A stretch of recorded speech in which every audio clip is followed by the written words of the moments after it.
Pertarungan sengit tengah berkecamuk. Seekor golem raksasa mengamuk sementara seorang tanker berusaha menahannya sekuat tenaga. Suasananya begitu mencekam. Padahal ini hanyalah dungeon level rendah yang dikenal sebagai zona Margoyle. Sebuah hantaman keras mendarat telak di wajah pria berisai itu. Dari barisan belakang seseorang berteriak agar rekannya menangkis serangan ke samping, bukan menerimanya langsung. Seorang anggota party memberi komando untuk mulai menyerang. Satu tebasan membuka jalan, seluruh tim serentak menyerbu, namun golem itu justru mengamuk dalam mode berserk. Sang tanker berteriak agar semua bertahan sambil meminta para mage segera melancarkan sihir pamungkas mereka. Para mage pun mulai merapal mantra. Tapi salah satu dari mereka terlihat ragu dan tidak fokus. Dengan panik ia berteriak kalau mananya sudah habis. Pria itu adalah Sano Haruto, sang protagonis, seorang hunter level 29 dengan skill unik menyuplai mana. Tanpa ragu Haruto langsung menyalurkan energinya. Seketika sihir pun terpicu dan berhasil menghabisi monster golem itu. Semua orang tampak kelelahan. Tiba-tiba seorang pria kekar menyindir kontribusi Haruto yang dianggapnya paling kecil. Karena itu ia menyuruh Haruto mengerjakan tugas membongkar material dari monster. Anggota lain mulai berbisik, kenapa seorang DPS atau penyerang utama malah bertugas sebagai pemasok mana. Pria berbaju oranye menjelaskan kalau secara teknis Haruto memang seorang dealer, tapi skill yang dimilikinya cuma satu, yaitu menghasilkan mana tak terbatas. Mendengar ini, rekan mereka terkejut menganggapnya skill terhebat. Namun, si baju oranye langsung membantahnya. Dia menjelaskan kalau di dunia ini, mage bisa menyerap mana dari para healer. Jadi kemampuan Haruto sama sekali tidaklah istimewa. Pria bertopi itu menambahkan itulah alasan si tak berguna itu tak kunjung mencapai level 30 setelah 5 tahun. Sambil memecah batu, Haruto bergumam dalam hati. Mereka sengaja bicara keras agar dia mendengarnya. Tapi tak peduli apa kata mereka, dia tak akan menyerah. Tak lama adegan beralih ke gedung Guild Great Sage. Sano menggebrak meja dengan penuh amarah. Ia menuntut alasan kenapa dirinya tiba-tiba dipindahkan ke divisi manufaktur. Pria tua itu berkata, Sano harus menerima kenyataan. Tidakkah ada party yang mau mengajaknya berburu lagi? Menjadi hunter profesional di level 29 itu sangat sulit. Apalagi dengan skill yang hanya satu, yaitu untuk menghasilkan mana. Sano membela diri mengatakan kemampuannya sangat berguna karena bisa menghasilkan mana tanpa batas. Lagi pula, ia sudah hampir mencapai level 30, sebuah pencapaian yang besar. Tapi pria itu menjawab dengan dingin bahwa sebagian besar mage dan healer sekarang sudah bisa menyerap mana sendiri. Jadi apa yang Haruto lakukan dianggap tidak berguna lagi. Sambil membenarkan kacamatanya, ia berkata, ini adalah keputusan atasan dan menyarankannya bekerja di divisi ramuan mana. Seketika Haruto sadar, jika menolak ia akan dikeluarkan dari guild. Ia duduk termenung, kata-kata terakhir pria itu terngiang di kepalanya.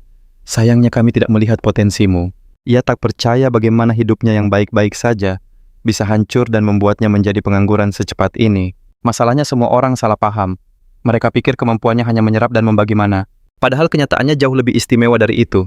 Tapi Haruto tidak pernah menceritakannya pada siapapun. Saat ia menatap onigiri di tangannya, sebuah jendela sistem tiba-tiba muncul, menanyakan apakah ia ingin menyalin objek itu. Saat ia memilih ya, cahaya muncul dan onigiri di tangannya menjadi 2. Inilah skill rahasianya menyalin dan menempel. Dulu ia punya harapan besar pada kekuatan ini saat bangkit sebagai hunter. Sayangnya ada batasan besar. Semua benda yang disalin akan hilang begitu lepas dari genggamannya. Artinya ia tidak bisa menggandakan uang ataupun peralatan legendaris. Lebih parahnya, untuk menyalin belati saja ia butuh level 90, sedangkan levelnya sekarang baru 29. Jadi satu-satunya yang bisa ia lakukan adalah menyalin mananya sendiri. Ia menyimpan yang asli dan memberikan salinannya pada orang lain. Karena yang asli selalu ada padanya, mananya tak akan pernah habis. Dia pernah mencoba menyalin skill lain, tapi syaratnya selalu mustahil untuk dipenuhi. Padahal harapannya sederhana, naik level dan menyalin equipment, maka hidupnya pasti berubah total. Tiba-tiba sebuah artikel menarik perhatiannya. Pedang naga Galicia telah mendarat di Jepang. Sebuah pedang legendaris dengan kekuatan yang tak ternilai. Konon hanya dengan menggunakannya, level bisa melonjak hingga 200 tingkat. Terlebih lagi pedang ini jadi incaran karena syarat pakainya sangat mudah, cukup mencapai level 30. Dia langsung berkhayal memegang senjata itu. Jika berhasil menyalinnya sekali saja, levelnya bisa meroket ke 230. Masalahnya pedang itu punya daya tahan super rendah, yang berarti hanya bisa dipakai beberapa kali sebelum hancur. Karena alasan itulah, pedang itu akan dipajang dalam pameran bukan untuk digunakan. Ini adalah sebuah kesempatan emas bagi Sano untuk menyalin pedang tersebut. Tugasnya sekarang adalah mencapai level 30 dalam waktu seminggu. Waktu berlalu, kini mereka tengah membasmi monster laba-laba di dungeon tak terdaftar yang tak diakui oleh guild. Seorang pria berambut pirang menoleh meminta pasokan mana. Kita sebut saja dia si pirang. Sang protagonis sigap memberinya mana. Berkat itu si pirang melepaskan sihir api dahsyat yang melenyapkan semua laba-laba. Sementara itu, protagonis kita hanya bisa terdiam merasakan jurang kekuatan yang begitu dalam antara dirinya dan yang lain. Ia menatap layar statusnya penuh harap akan ada kenaikan level. Tiba-tiba seseorang dari belakang menyuruhnya berhenti menatap jendela status karena hal itu takkan mengubah apapun. Sano langsung meminta maaf dan berkata kalau perhatiannya sedikit teralihkan. Pria itu lalu bercanda jika dia hanya diam saja, dia akan dianggap penonton yang harus mentraktir bir setelah penyerbuan selesai. Pria itu adalah Ikenaga Aoi, seorang hunter dengan posisi dealer. Perjalanan mereka berlanjut semakin jauh ke dalam gua. Mendadak salah satu anggota tim berhenti memberi isyarat agar semua waspada. Mereka akan memasuki ruangan sang ratu. Di balik pilar tampak sesosok ratu, laba-laba raksasa dikelilingi sarang telur.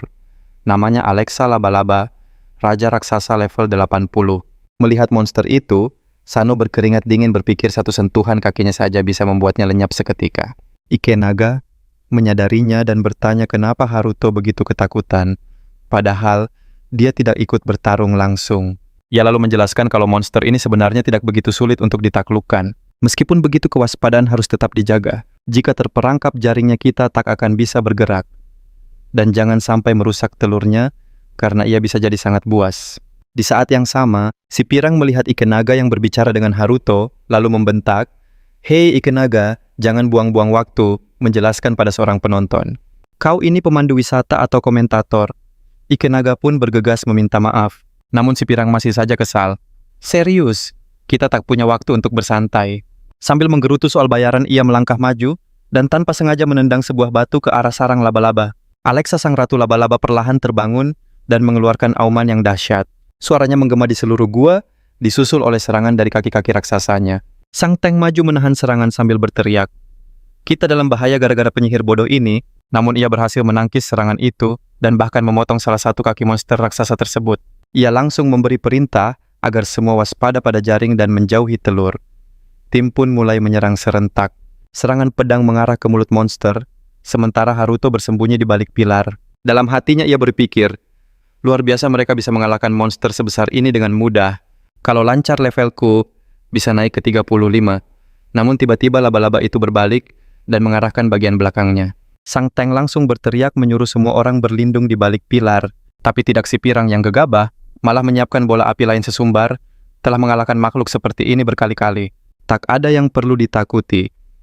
Serunya sambil meluncurkan sihirnya membuat bom jaring berhamburan ke seluruh penjuru gua. Serangan apinya memang mengenai sasaran, namun dampaknya hampir tidak terasa. Dia masih saja berkoar soal harga dirinya. Haruto mencoba memperingatkannya, tapi semuanya sudah terlambat. Si pirang terus merapalkan sihirnya tanpa henti. Sang tank berteriak memintanya berhenti sebelum telur-telur itu pecah.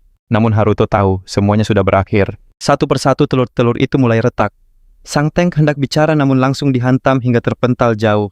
Saat itu juga Ikenaga datang memberi peringatan agar mereka berlindung di balik pilar karena serangan jaring laba-laba datang dari segala arah. Benar saja, jaring-jaring lengket menyelimuti semua orang menahan mereka di tempat. Si pirang masih belum bisa menerima kenyataan bahwa sihir apinya tak mampu membakar jaring itu sebelum akhirnya ia menjadi mangsa laba-laba itu.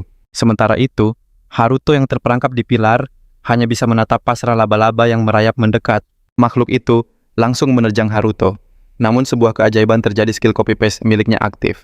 Dengan begitu Haruto menduplikasi tubuhnya sendiri dan berhasil meloloskan diri dari perangkap maut itu.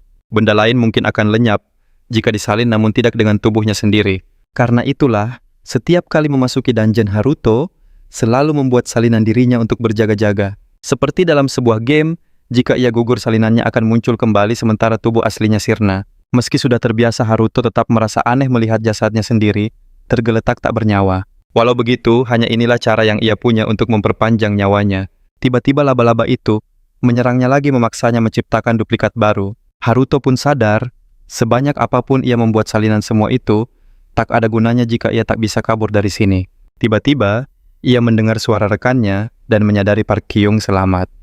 Haruto merasa bersalah, tapi tak ada yang bisa ia lakukan.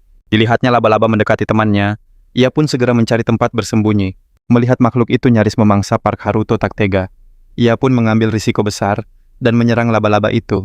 Kekuatannya memang tak sebanding, tapi setidaknya ia berhasil mengalihkan perhatian monster itu dari Park. Tepat pada saat itu, sebuah notifikasi sistem muncul. Levelnya meningkat membuat Haruto terperangah. Haruto tak menyangka di tengah situasi genting seperti ini, levelnya justru meningkat. Ia menduga itu berkat serangannya barusan, tapi saat lengah serangan lain, menghantamnya memaksanya membuat salinan lagi. Dalam benaknya, hanya ada satu hal yang terpikirkan. Setelah levelnya naik, ia bisa menyalin pedang panjang Khaleesi Dragon. Ia menatap laba-laba itu, dan berkata meski tak bisa lari, ia akan menghabisinya. Walaupun harus membuat salinan diri tanpa henti. Ia menambahkan meski hanya bisa memberi goresan kecil itu, sudah lebih dari cukup. Kini pertarungan hidup dan mati melawan laba-laba raksasa pun dimulai. 3 hari telah berlalu, setelah gugur berulang kali Haruto masih terus berjuang. Kini semua senjatanya telah hancur. Sementara itu, laba-laba raksasa itu justru semakin kuat. Beruntung makhluk itu tak punya kemampuan regenerasi. Laba-laba itu kembali menembakkan jaringnya. Sambil menghindar, Haruto berpikir ini sudah keempat kalinya ia kalah oleh jaring sialan itu. Sambil terus menghindar, ia mencari celah dan memanjat kaki laba-laba raksasa itu.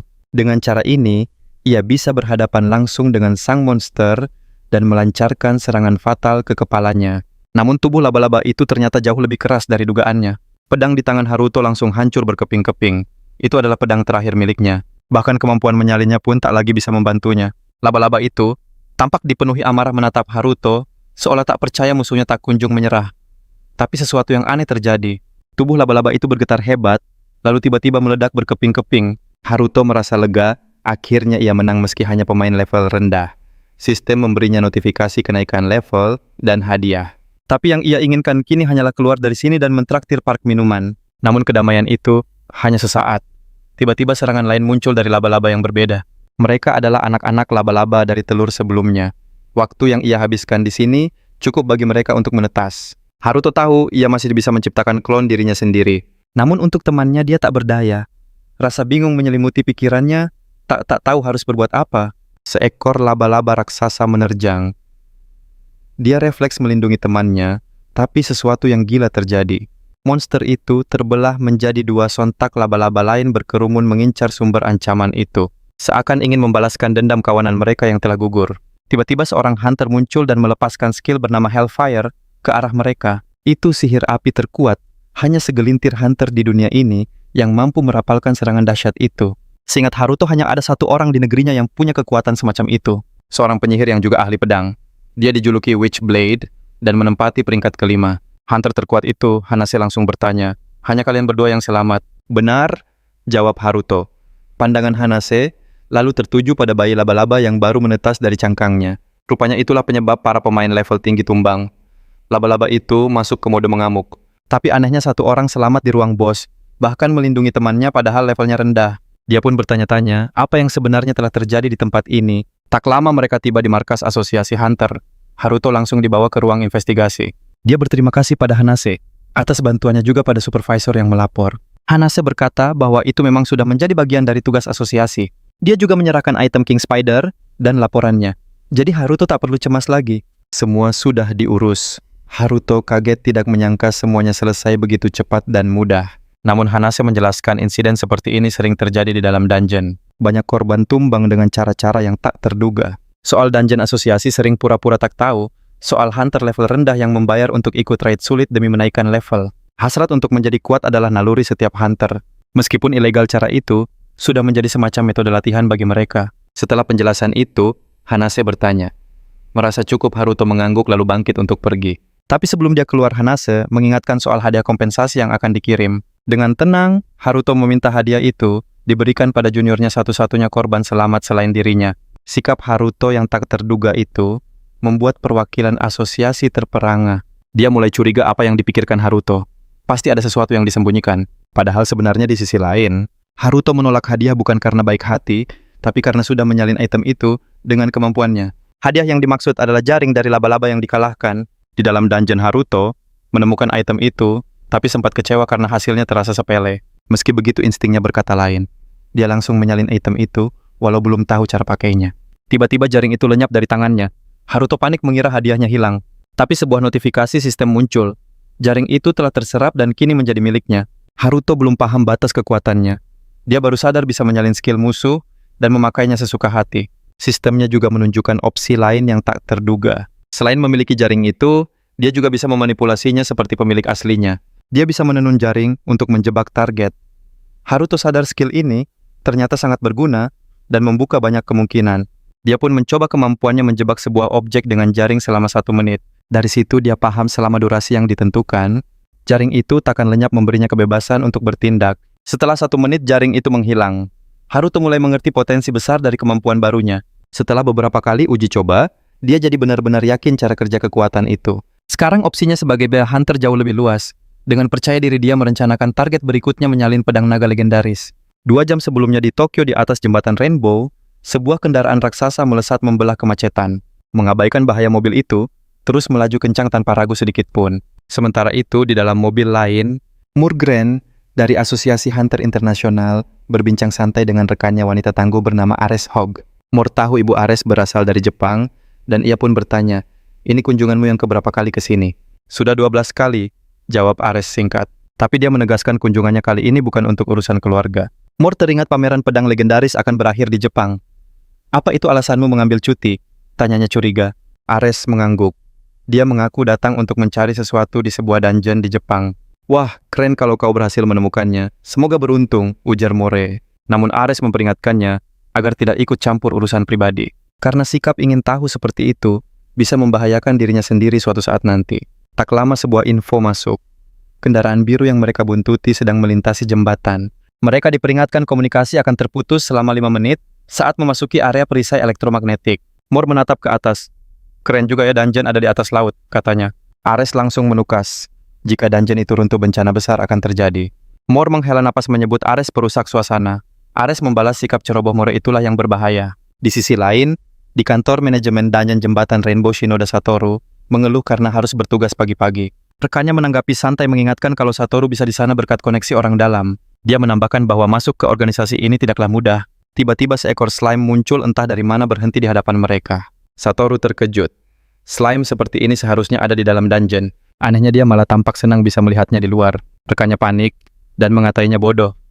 Tapi slime itu bukan satu-satunya yang lolos. Sesaat kemudian sesuatu yang jauh lebih menakutkan muncul membuat mereka terperangah.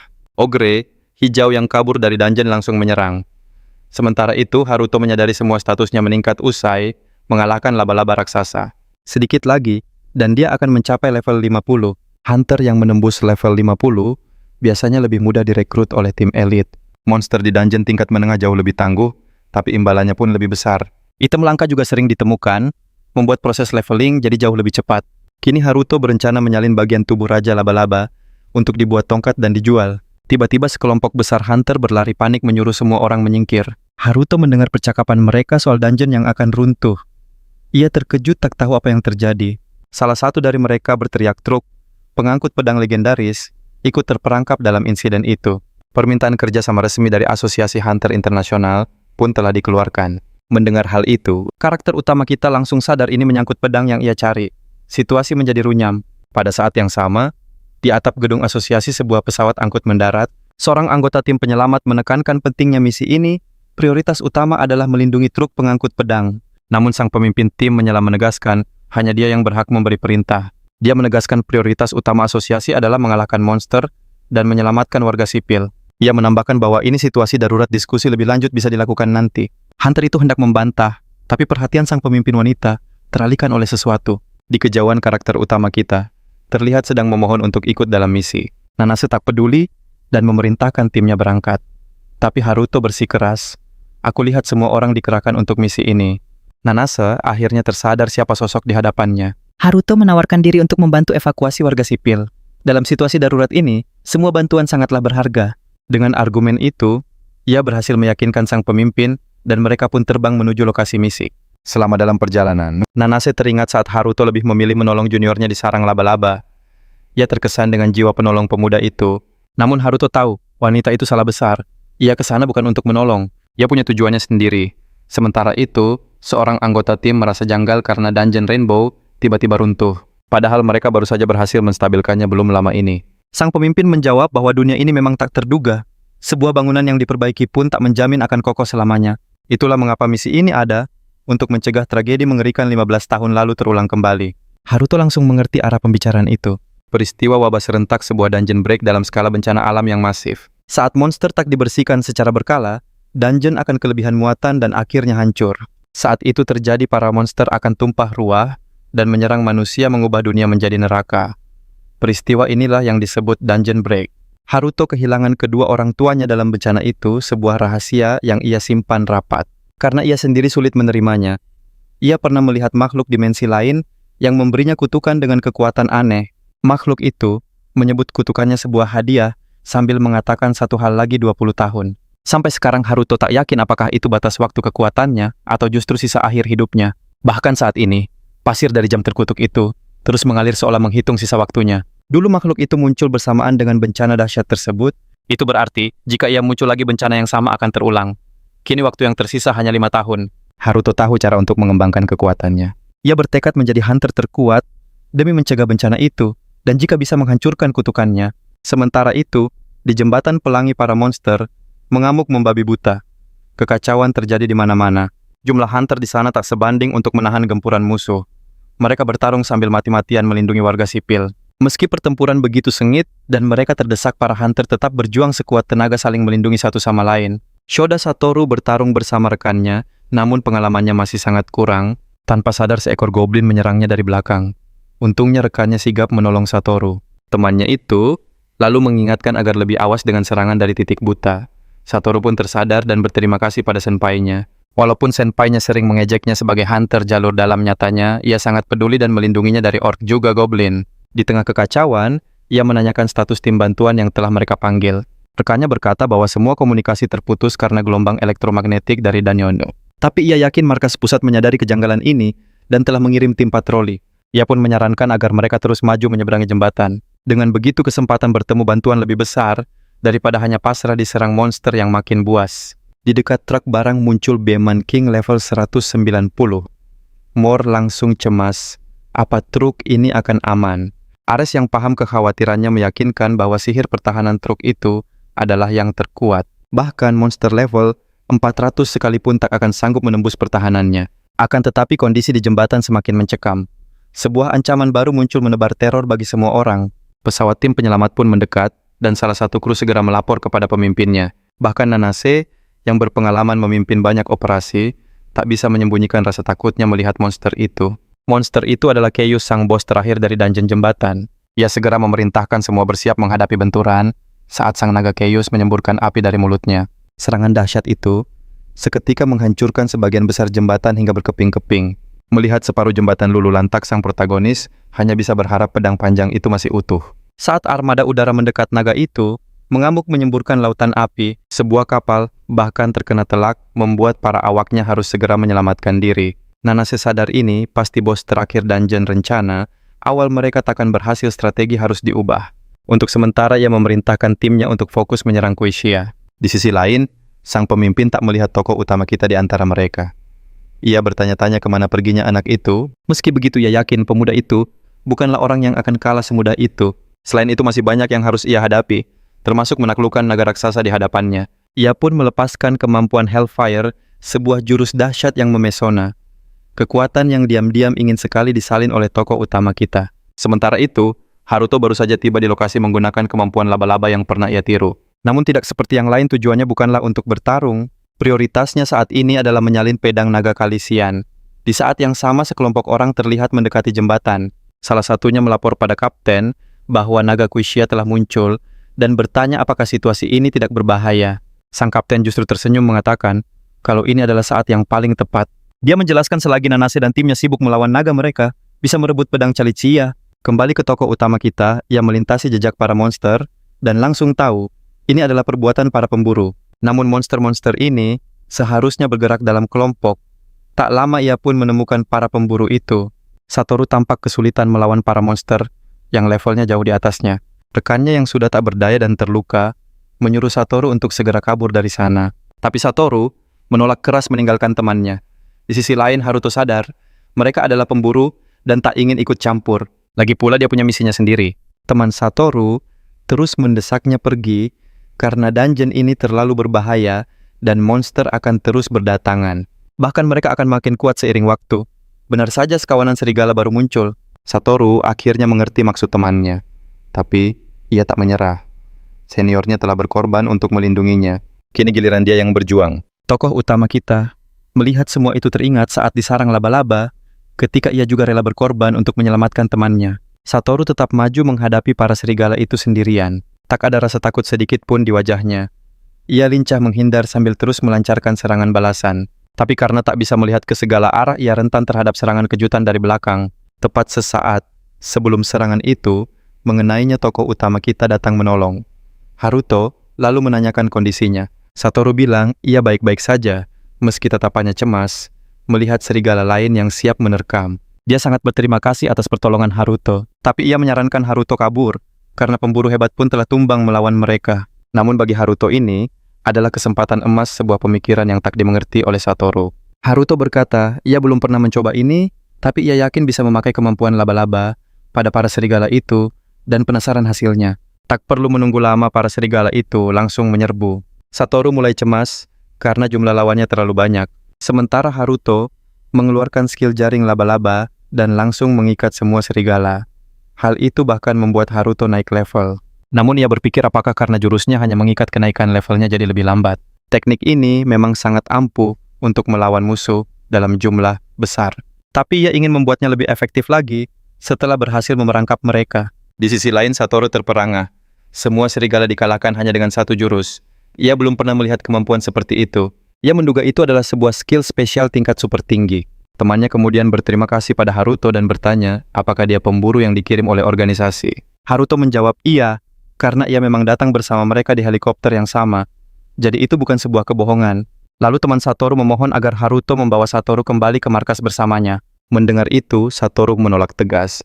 Ia lebih memilih kehilangan nyawanya daripada meninggalkan temannya. Seniornya mencoba membujuk dengan berbagai cara membuat Haruto sadar anak ini siap mempertaruhkan segalanya. Melihat mereka dalam situasi genting, penyesalan mulai menyelimuti hati Haruto. Ia pun ingin membantu, lantas menawarkan ramuan pemulih sambil menjelaskan kalau itu takkan langsung membuat mereka siap bertarung, tetapi paling tidak bisa membuat tubuh mereka bergerak kembali.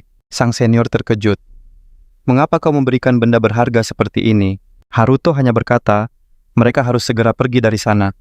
Sementara Satoru menatapnya penuh kagum dan berterima kasih dari lubuk hatinya. Ia bahkan menawarkan untuk membalas budi jika diizinkan tahu nama penolongnya.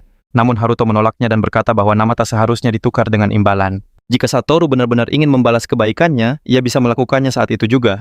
Haruto lalu menjelaskan bahwa ia sedang mencari trailer Asosiasi Pemburu Internasional dan menanyakan lokasinya. Di tempat lain, Asosiasi Pemburu Internasional masih berjuang keras melawan beruang dari pertarungan sebelumnya. Mor bertanya pada Aris apa ia akan menidurkan monster itu lagi sambil mengagumi prinsip rekannya yang menghindari kekerasan. Tetapi tiba-tiba sebuah proyektil melesat cepat ke arahnya. Dengan sigap ia menyadarinya dan langsung menangkis serangan itu. Mor langsung paham, ada pihak lain yang mengincar pedang di tengah kekacauan.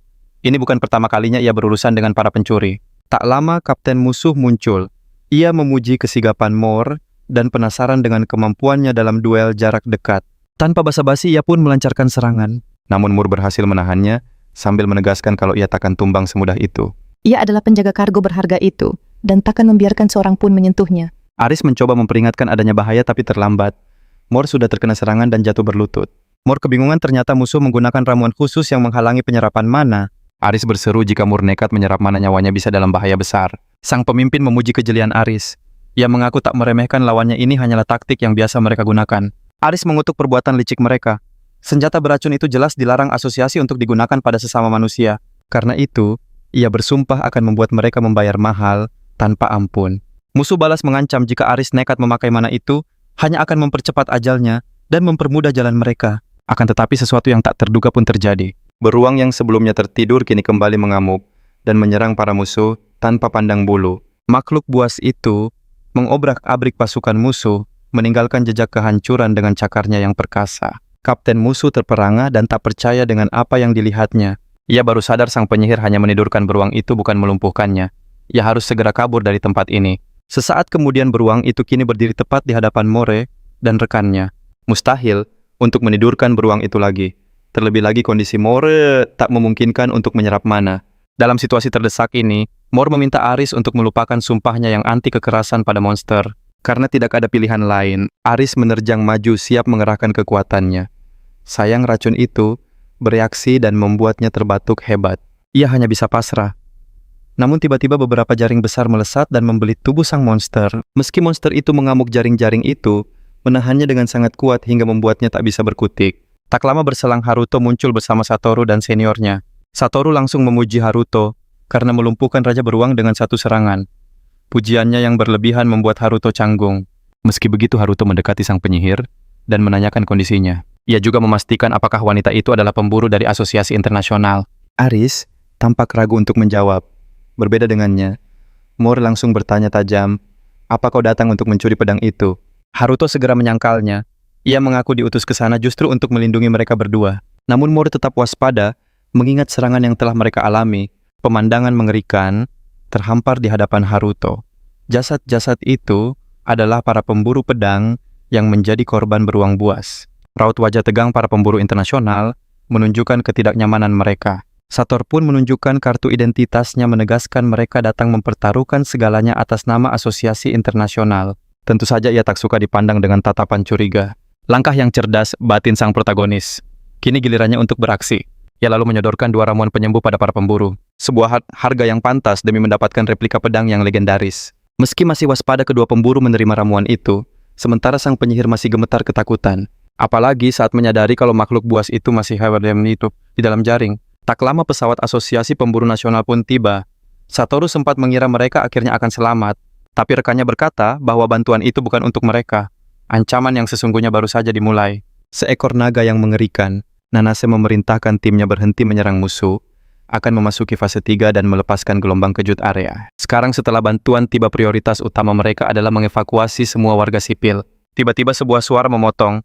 Beginikah cara mereka menangani kehancuran dungeon? Dia adalah Shirosaki Maso Hunter Dark Mage, level 503 sekaligus ketua Guild Future.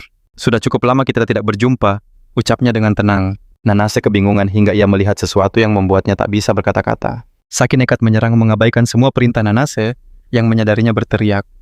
Saki, hentikan. Jika terus dilanjutkan nyawa mereka semua bisa melayang. Saki masih menyimpan dendam karena Nanase dan asosiasi merebut semua pujian di misi jembatan kuno. Kali ini ia bersumpah akan mendapatkan semua item langka dari naga itu untuk dirinya sendiri. Ia pun mengaktifkan skill Dark Lightning sang kapten, merasakan bahaya dan memerintahkan semuanya mundur. Seketika tanah bergetar hebat saat naga itu ambruk dan menghancurkan sisa-sisa jembatan. Sang protagonis sendiri nyaris terlempar dari atas jembatan. Untungnya berkat skill laba-labanya, ia berhasil menyelamatkan diri. Tak hanya itu, jaringnya juga berhasil menyelamatkan anggota tim lain dan muatan berharga mereka. Kini ia berhadapan langsung dengan sang naga. Ia bertanya-tanya apa makhluk ini sudah tak berdaya. Tiba-tiba Saki muncul di hadapannya. Tak kusangka masih ada yang selamat. Ia makin terkejut saat tahu Haruto hanya hunter rendahan, tapi tetap memuji pencapaiannya. Mata Haruto tertuju pada sebuah lambang di leher pria itu. Simbol Guild Future Guild terkuat ketiga di negara itu.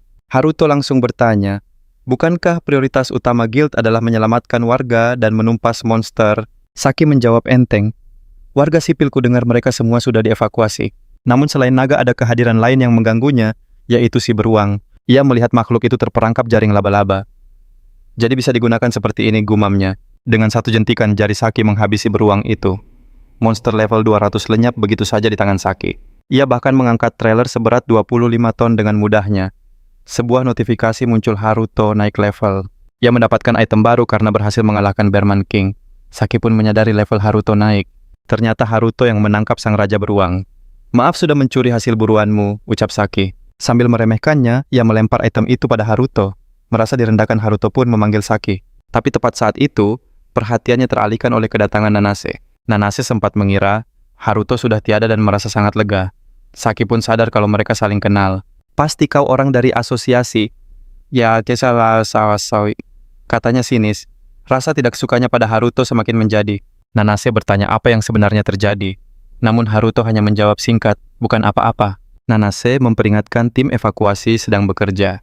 Haruto harus segera mundur, karena saat monster itu bangkit, serangannya akan sangat dahsyat. Tapi Haruto justru bertanya, kenapa tidak kita habisi saja sekarang?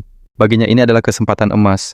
Namun Nanase dengan tegas menyangkalnya. Ketika HP monster itu tersisa sepertiga, ia akan mengeluarkan jurus pamungkasnya, entah itu mode mengamuk atau serangan dahsyat lainnya. Serangan ini punya jangkauan luar biasa.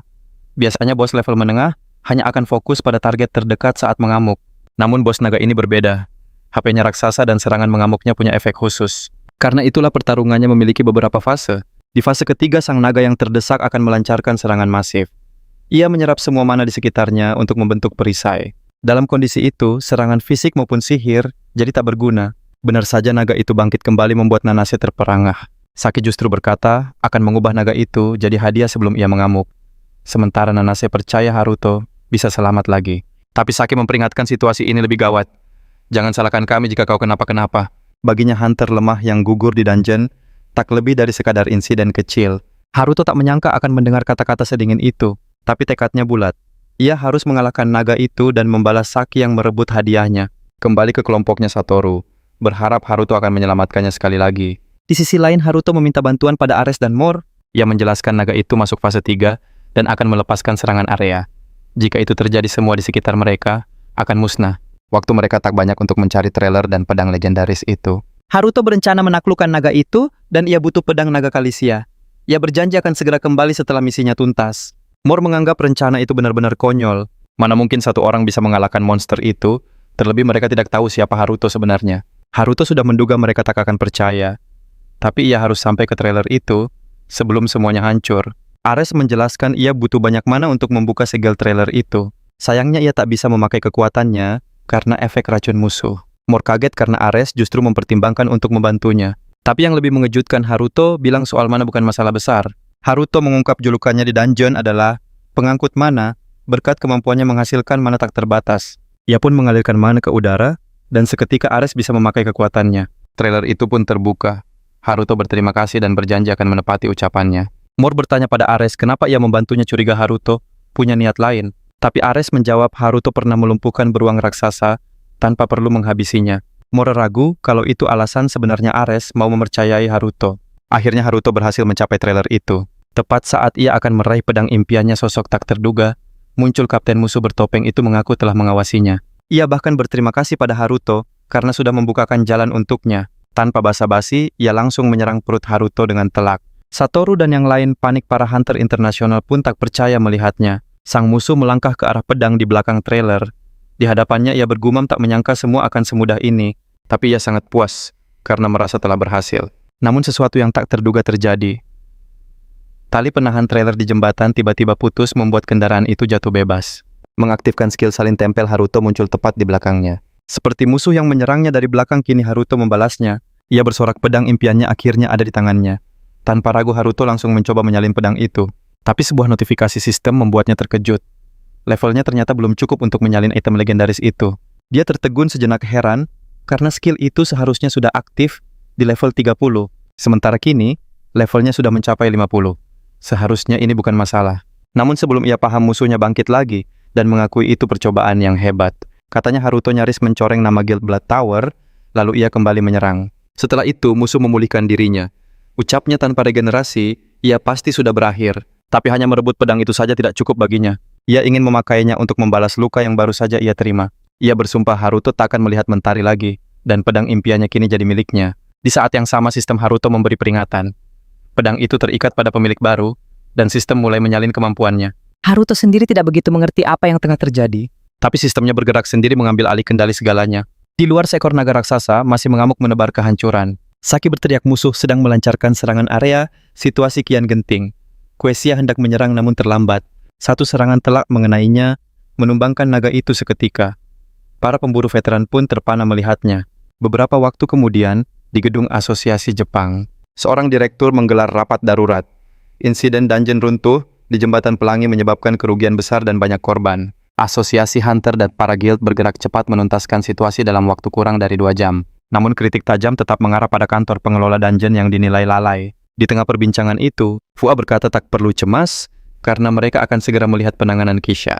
Takuchi menyahut kabarnya asosiasi sudah membersihkan dungeon itu sekitar 3 bulan lalu. Tapi Shoda Makoto menegaskan pembersihan bukan jaminan dungeon takkan runtuh lagi. Perdebatan pun pecah di antara mereka membahas perlukah guild ikut campur tangan. Sementara itu, benak Nanase hanya dipenuhi satu pertanyaan. Apakah sang tokoh utama berhasil meloloskan diri atau tidak? Di tengah keributan, Takuchi menyela. Menurutnya yang mereka butuhkan adalah informasi waktu kemunculan sang bos. Ia yakin bos itu seharusnya tidak muncul lagi hingga 5 bulan mendatang. Ia lalu bertanya jika saat itu, Hunter Nanase yang angkuh gagal menaklukkan naga, apa yang akan terjadi? Nanase jelas tidak terima dengan provokasi itu. Aura tenangnya seketika lenyap. Ia menghantam meja dengan keras hingga retak membuat semua orang di sana membeku ketakutan. Kecuali Saki yang sudah tahu reputasinya. Anggota lain kaget dan mempertanyakan tindakannya. Takeuchi sang pemancing amarah justru terusik oleh reaksi Nanase. Tapi Fua mencoba menengahi. Ia mengakui pegawainya telah bersikap lancang dan meminta maaf atas nama mereka. Takeuchi menyebut Nanase kurang ajar dan mengingatkan jika terus menyalahgunakan kekuatan itu akan jadi bumerang baginya. Namun Nanase hanya membalasnya dengan dingin. Ia berkata ada orang yang baru percaya jika melihat langsung. Karena itu, ia akan menunjukkannya. Aksi barusan kata Nanase adalah hadiah nyata yang ia terima usai menaklukkan Quesia. Sebuah kemampuan yang disebut Shockwave. Ia menambahkan Master Shirozaki yang juga berjasa bisa mengonfirmasi pernyataannya. Saki, meski belum menganalisisnya, yakin kalau Nanase tidak sedang berbohong. Fua lalu menambahkan berkat kontribusi Master Shirozaki dampak kerusakan berhasil diminimalkan. Mendengar itu, seisi ruangan serentak berdiri dan memberi tepuk tangan meriah untuk Saki. Saki menatap Nanase dan mulai mengerti apa yang sedang direncanakan wanita itu. Ia merasa Nanase masih menyimpan dendam atas campur tangannya dan kini akan memastikan ia mendapat balasan. Dan soal pencuri naga itu, Saki bersumpah akan memburunya sampai dapat. Di sisi lain, Nanase menegaskan akan bertanggung jawab penuh dan memimpin langsung investigasi atas insiden dungeon. Ia juga menyentil para guild yang dinilai lamban, mengirimkan pasukan bantuan. Setelah menjawab semua pertanyaan Nanase, hendak mengakhiri pertemuan. Namun Ares mendadak muncul bersama rombongannya. Dengan tegas Ares menyatakan bahwa pertemuan belum usai. Ia memperkenalkan diri utusan Asosiasi Hunter Internasional, pembawa sebuah pesan yang sangat darurat. Ia mengungkap fakta mengejutkan. Pedang naga Kalisian satu-satunya di dunia telah raib di tengah kekacauan runtuhnya dungeon. Karena itu ia memohon bantuan untuk menemukan kembali artefak itu. Permintaan ini resmi bukan atas nama pribadinya. Takeuchi menyela mengatakan rumor bahwa pihak asosiasi sendiri yang membuka trailer itu. Ares mengklarifikasi bahwa itu adalah operasi gabungan bersama Hunter Shinoda Satoru dari Guild Great Sage dan Hunter Sano dari Asosiasi Hunter Jepang. Sontak seisi ruangan terhenyak. Nama itu membuat Saki dan Nanase terkejut bukan main. Ekspresi Shoda Makoto langsung berubah keruh mendengar nama Satoru disebut-sebut. Fua menambahkan misteri, menegaskan nama Sano Haruto tidak ada dalam catatan resmi Asosiasi Hunter Jepang. Nanase terlihat gelisah mendengar nama itu. Seketika Saki merasa takdirnya untuk membalas dendam semakin dekat di depan mata. Saki pun angkat bicara. Maksudmu pria yang menjerat Raja Bearman dengan jaring laba-laba raksasa? Karena aku melihatnya sendiri, membuat kekacauan besar di lokasi insiden. Saki benar-benar tak menyangka ia pikir pria itu adalah hunter resmi dari asosiasi. Saki lantas menatap Nanase, menuntut penjelasan soal kedekatannya dengan Haruto. Sementara itu, di lokasi yang berbeda pedang curian itu telah berpindah tangan. Seorang pria misterius menerima pedang itu, menatapnya dengan tatapan penuh arti. Dialah Kurosaki Takumi, pemimpin guild gelap, Blood of the Tower. Ia langsung tahu kekuatan pedang itu mampu menaikkan 200 level seketika. Dari ukiran unik di gagangnya, ia juga kenal siapa pemilik aslinya. Uang ratusan juta yang digelontorkan untuk insiden dungeon ini ternyata tidak sia-sia. Pria bertopeng di sisinya akhirnya paham bahwa masternya adalah dalang dari semua ini. Sang master menyayangkan semua rekan si pria bertopeng yang tak selamat dari misi. Pria bertopeng itu melapor ia sempat berhadapan dengan sosok misterius di saat-saat terakhir operasi. Namun ia meyakinkan sosok itu sudah dibereskan dan tak perlu dirisaukan. Sang master tersenyum tipis seolah sudah tahu segalanya dan berterima kasih atas usahanya. Karena hanya dia yang kembali seluruh imbalan akan jadi miliknya. Mulai sekarang ia bebas melakukan apa saja. Pria bertopeng itu mengangguk puas. Ia berterima kasih dan menganggap misinya sukses. Tapi, sang pemimpin justru menggeleng. Ia menyebut misi ini sebuah kegagalan. Menurutnya pedang seistimewa ini, tak mungkin ada yang mau menjualnya begitu saja. Ia langsung menuduh pria bertopeng itu berniat menjual informasi pedang ini demi keuntungan pribadi. Pria bertopeng itu panik menjelaskan bahwa kegagalan misi berarti menerima konsekuensi terberat. Dan saat itulah ia sadar. Dari awal sang pemimpin memang berniat menyingkirkan mereka semua setelah pedang didapat. Sambil tertawa dingin sang pemimpin berkata, semakin sedikit yang tahu semakin bagus bukan? Ia pun menambahkan bahwa pedang ini akan jadi bekal yang bagus untuk perjalanan terakhirnya. Dan tanpa basa-basi lagi, pria bertopeng itu tumbang tersingkir secara ironis oleh pedang yang ia curi dengan susah payah. Di saat yang sama, sistem milik Takumi menampilkan notifikasi bahwa daya tahan pedang berkurang 2 poin, menyisakan 8 poin. Ia bergumam cemas. Bisa gawat kalau pedang ini hancur sebelum sempat diperbaiki. Dalam tidurnya sang protagonis mendengar bisikan, suara misterius yang memintanya mengingat sebuah hadiah. Seketika ia terbangun dengan napas terengah dan mata terbelalak kaget. Lehernya terasa sakit. Hakawala tangit. Dan ia sadar jam pasir miliknya telah berputar untuk sekali lagi. Tiba-tiba Satoru memeluknya erat, wajahnya menunjukkan kelegaan yang luar biasa melihat temannya baik-baik saja. Satoru sungguh mengira ia telah kehilangan temannya untuk selamanya. Haruto mencoba mendinginkan suasana, meminta Satoru agar tidak bersikap terlalu dramatis. Namun Satoru menjelaskan setelah Haruto terkena serangan, muncul kilatan cahaya dahsyat dari dalam air yang langsung menyambar sang naga. Obrolan mereka terdengar oleh pasien lain yang penasaran bertanya apakah mereka para pemburu dari insiden di jembatan. Satoru langsung mengiyakan. Bukan hanya mereka berdua tapi senior mereka juga ada di sana saat itu. Namun sang protagonis tampak tak berminat dan memilih pergi membiarkan mereka melanjutkan pembicaraan. Lalu sang senior angkat bicara. Ia berkata, walau Haruto tak suka sikap Satoru, nyatanya dialah yang telah menyelamatkannya. Dengan keras kepala, Satoru memaksa tim pencari dari Guild Sage hingga membuat keributan besar sampai akhirnya Haruto ditemukan pingsan di tepi pantai. Sang protagonis pun mulai berpikir mungkinkah seorang pemburu level rendah bisa memaksa Guild Great Sage dan asosiasi untuk bergerak. Pikirannya tertuju pada pemimpin Guild Sage, Shinoda Makoto, dan menduga Satoru punya hubungan keluarga dengannya. Tapi ia segera menepis pikiran itu, merasa imajinasinya terlalu liar seperti di drama. Adegan pun beralih ke kantor presiden asosiasi. Nanase bertanya apakah Hunter Sono Haruto telah gugur. Mor membenarkan ia melihatnya dengan mata kepala sendiri. Mor heran melihat Nanase begitu tenang seolah ia punya alasan lain atau sudah menduganya. Dengan datar Nanase hanya berujar bahwa setiap pemburu pada akhirnya akan menghadapi takdirnya. Mor hanya bisa terdiam bingung harus merespons seperti apa. Fua menambahkan meski dokumen resmi sudah ada keterlibatan mereka tak terbantahkan. Asosiasi akan mendukung penuh perebutan kembali pedang itu. Ares menimpali menyarankan Fua mengerahkan hunter tingkat tinggi karena ia sudah tahu di mana lokasi pedang itu. Direktur Fua berkata bahwa ia memang menaruh harapan besar pada mereka berdua. Namun ia tak menyangka bahwa Ares benar-benar tahu di mana letak pedang itu. Meski tak terikat pada satu pengguna karakteristik unik pedang itu, meninggalkan jejak energi yang bisa melacak kekuatan penggunanya. Berkat itulah Ares mampu melacaknya. Nanase tak punya informasi sedetail itu, dan merasa Ares seolah memberi pedang itu sebagai hadiah untuk sang tokoh utama.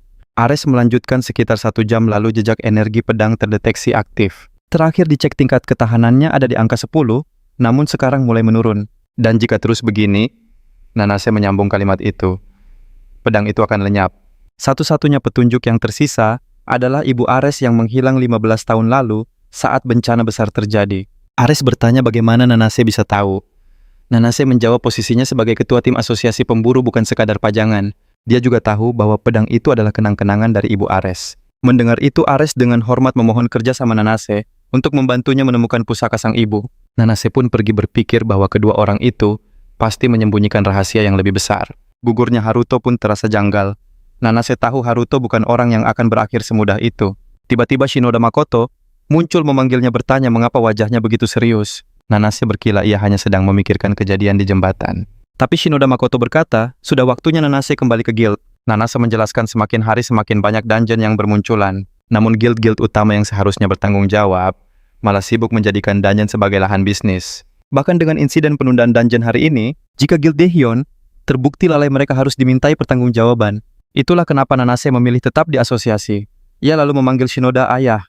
Mendengar itu sang ayah berkata bahwa sebenarnya ada alasan lain di balik kedatangannya. Tapi ia seolah salah tingkah dan menyarankan putrinya untuk mengunjungi rumah sakit pemburu terlebih dahulu. Berbicara soal rumah sakit Haruto, kini berada di atap gedung sambil memeriksa jendela statusnya. Meski gagal menyalin esensi murni dari pedang itu, ia berhasil menyerap dan meniru seluruh kemampuannya. Sempat terlintas di benaknya bagaimana cara memakai kemampuan baru ini saat berburu nanti. Namun seolah takdir, berpihak kemampuan mengamuk bangkit di saat yang genting. Rasa sakit yang hebat menyiksanya saat pedang itu aktif tepat di ambang kehancurannya. Berkat kekuatan itulah ia sukses menumbangkan musuh yang levelnya melampaui 400. Alhasil sang jagoan tak hanya dapat bonus, tapi juga berhasil menyalin skill incarannya. Ia sadar kemampuan salinannya telah berevolusi. Bukan lagi meniru tapi menyerap dan menggabungkan. Saat mencoba kekuatan getaran unik itu, ia terkesima menyadari potensi dahsyat di dalamnya. Kini Haruto adalah seorang pemburu level 276 peringkat atas. Tujuannya sekarang hanya satu, menemukan pria yang telah mengalahkannya dan merebut kembali pedang itu. Tiba-tiba sebuah keributan terdengar memaksanya segera bersembunyi. Samar-samar ia mendengar suara Nanase, mengingatkan seseorang agar lari dari bahaya. Baru kali ini Haruto mendengar nada bicara Nanase seperti itu. Siapa lawannya bicara? Tak lama Satoru menyahut menyalahkan Nanase yang gagal menstabilkan Danyo. Seketika sebuah pencerahan menyambar pikiran Haruto. Ia sadar mereka bukan hanya punya nama belakang yang sama. Mereka adalah kakak beradik anak dari ketua guild. Ucapan seniornya dulu, kini terasa masuk akal. Dulu terdengar seperti drama, kini, semua terbukti nyata di depan matanya. Di tengah perdebatan sengit kakak beradik itu, Satoru mengungkap bahwa tokoh utama masih pada hidup dan Nanase langsung menanyakan lokasinya. Nanase mencarinya, Mungkin karena pedang itu, Haruto panik, ia harus merebutnya kembali sebelum ditemukan. Jika tidak, akibatnya akan sangat fatal. Namun saat mencoba kabur, ia malah menabrak seseorang perwakilan Asosiasi Pemburu Internasional. Pria itu menatap Haruto tajam, menuduhnya sebagai pencuri pedang naga Kalisa. Rencana kabur Haruto gagal total. Masalah baru saja dimulai, Mori menuduhnya telah menipu asosiasi.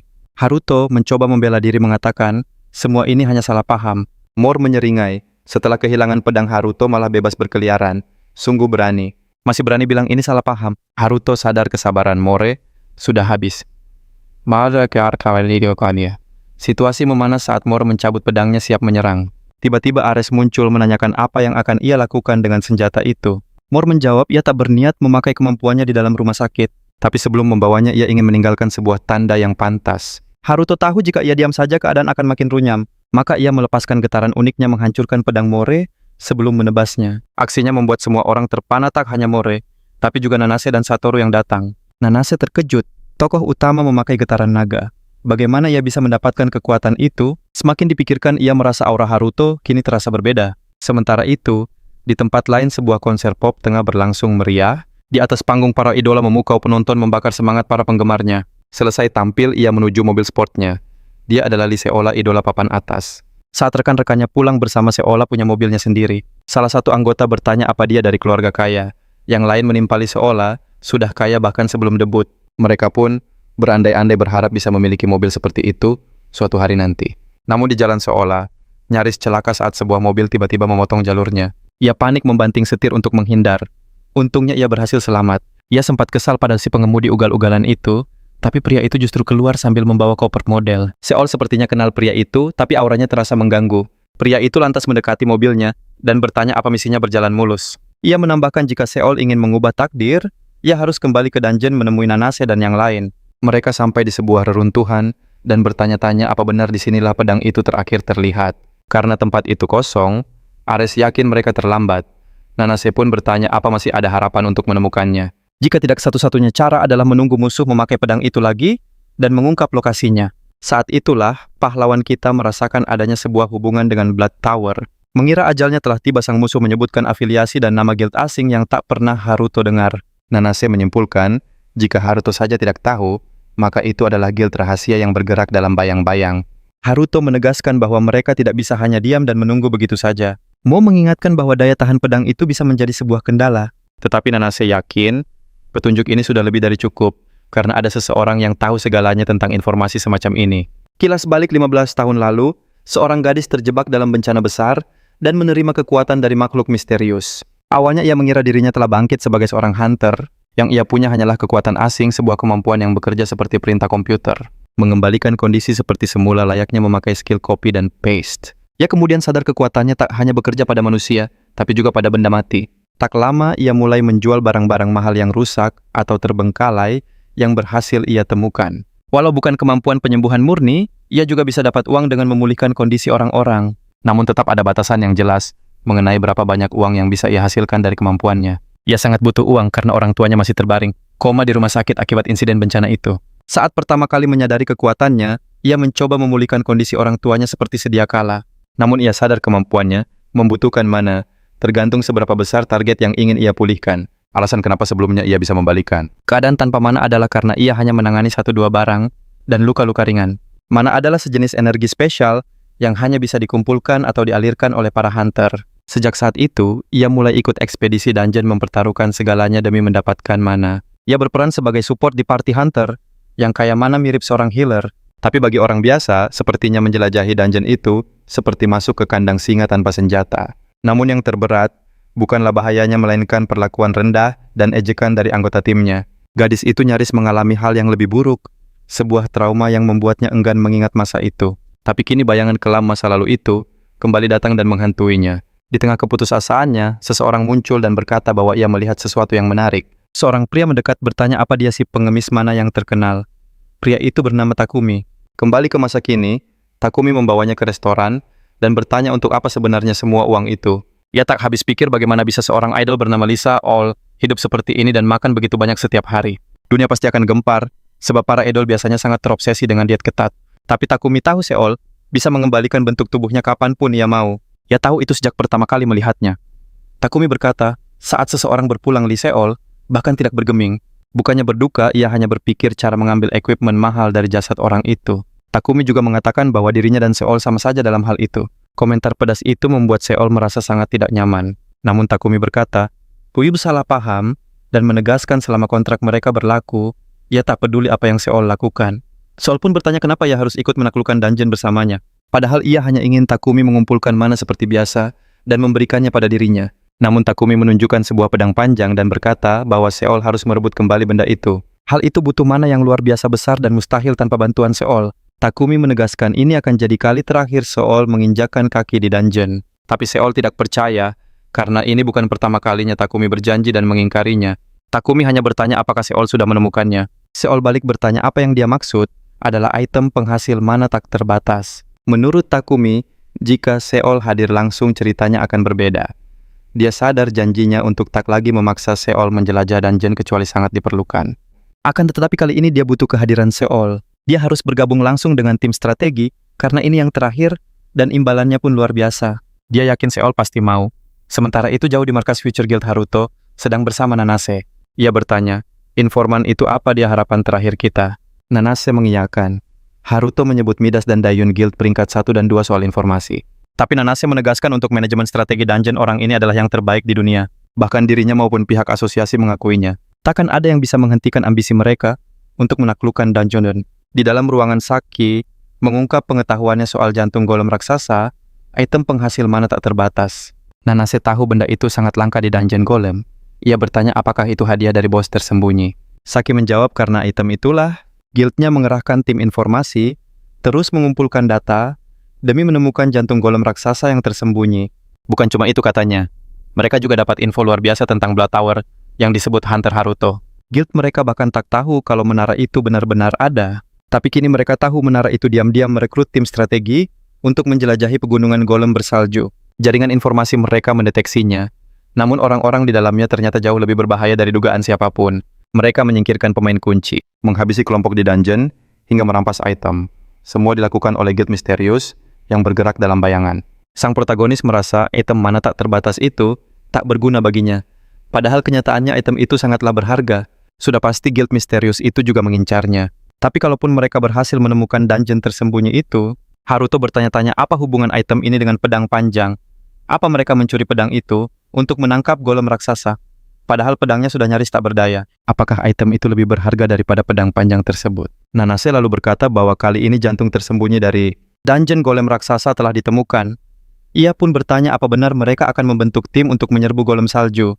Ares menjawab kemungkinan itu sangat kecil. Dungeon tersembunyi itu hanya pernah muncul sekali 15 tahun lalu dan tak pernah lagi. Haruto penasaran dan bertanya bagaimana dia tahu. Ares mengaku tak bisa membocorkan detailnya, tapi dia sendiri sangat tertarik dan sudah banyak melakukan riset tentang dungeon itu.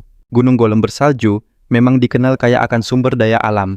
Walau begitu dungeon ini level 1, biasanya dihindari oleh tim strategi berpengalaman. Kalau bukan karena kelompok-kelompok tertentu, dungeon ini mungkin sudah lama ditelantarkan. Saki tak menyangka ada dungeon semacam itu.